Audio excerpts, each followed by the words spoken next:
let's take a look at what's going on in the world now. We start off in Switzerland, where Swiss voters on Sunday are set to back a proposal to open civil marriage and the right to adopt children for same-sex couples. In a nationwide referendum conducted through Switzerland's system of direct democracy, projections showed 64% of voters voted in favor of same-sex marriage. While federal government and parliament approved opening same-sex marriage, opponents had forced a referendum on the issue.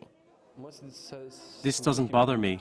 For me, the concept of family is not necessarily linked to biological reproduction, so if people adopt or do not bear the child, it doesn't count for me.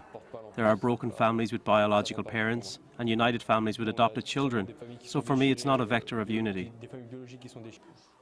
It's true that it goes outside traditional schemes, but I think what is important for a child is to be loved and respected, and I think some children are neither loved or respected by so-called heterosexual couples, so I don't have any issue or reluctance with this.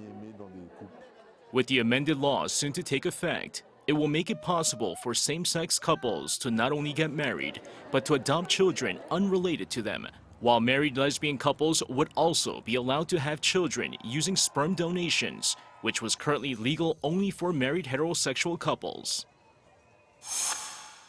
Over to the Canary Islands, where more volcanic explosions spewed red-hot lava high into the air on La Palma on Saturday, as a new emission vent opened. The latest explosion forced the small Spanish island to close its airport, while creating long queues for boats off the island.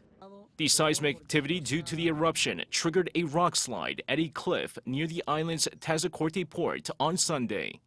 Authorities have warned that the moving lava could create a cloud of toxic gases and possibly explosions as it hits the sea. The Cumbre Vieja volcano, which first erupted last Sunday, is now entering a new explosive phase. The eruption led to the evacuation of nearly 7,000 people on the island.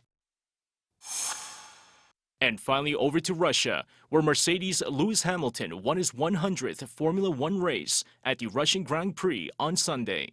Ironically, it was a sudden downpour during the tail end of the race that helped the British driver, as Lando Norris, who had the lead with 5 laps to go, lost his lead after Hamilton switched to rain tires.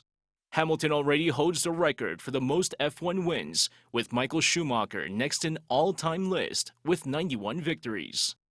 이승재, 아리랑 뉴스.